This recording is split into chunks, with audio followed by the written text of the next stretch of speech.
Good news nga ito sa team ng Golden State Warriors, kayang-kaya pa daw neto ni Stephen Curry malabo na magretiro. Pero bago yan, iatin mo na ngang isingit itong si Dillon Brooks na hindi pa nga nag-uumpisang serye nila against sa OKC, abay nang tatrash talk na agad itong si D. Brooks.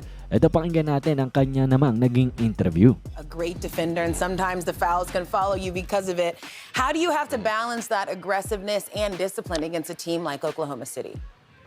There are a lot of foul baiters on that team, so we gotta show our hands. I hope it's the real playoffs. Be calling too many calls, but show your hands. We gotta follow the scout. Funnel them. In the paint and be able to have our rotations proper because they shoot it great at home. There's a reason why they're the #1 team in the NBA. So. We're gonna have our hands full with their driving, but if our closeouts and our rotations are great, we'll be able to get them down lower into the shot clock and play our defense there. Well, natanong nga kasi siya patungkol nga sa preview sa series nga nila against sa OKC Thunder, ang #1 team sa NBA, kung saan sinabi nga neto ni Dillon Brooks na there's a lot of foul baiters nga daw dito sa OKC teams at kinakailangan nga daw ipakita nila ang kanilang kamay dito nga sa mga referee nang dahil for sure ay foul bait sila netong mga OKC players.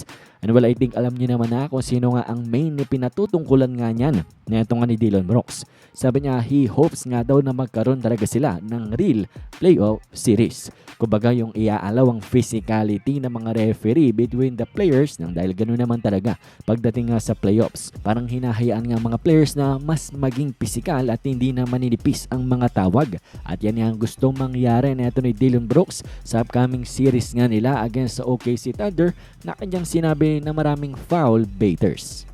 At ngayon ay atrang ang pag-usapan ang pagde-declare ni Stephen Curry na kayang-kaya niya pa na maglaro sa NBA hindi lamang for a couple of years kung hindi for multiple years nga daw.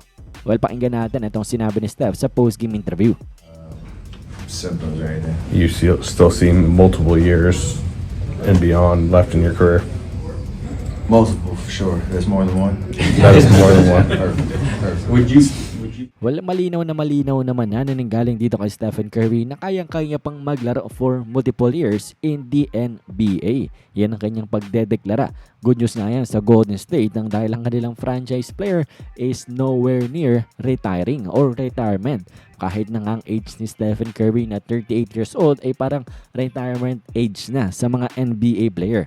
Pero alam naman natin na itong si Stephen Curry is still at the top of his game at kayang-kaya pang makipagsabayan. Nadali nga lang ng injury this season sa kanyang tuhod kaya medyo struggle dito nga sa mga elimination games at sa mga crucial games nito nga Golden State, pero still nakita natin na mag-perform itong si Steph while battling an injury. Pero definitely magandang ang marinig na itong si Stephen Curry is nowhere near retirement. Parang wala pa nga sa isip niya ang pagre-retiro.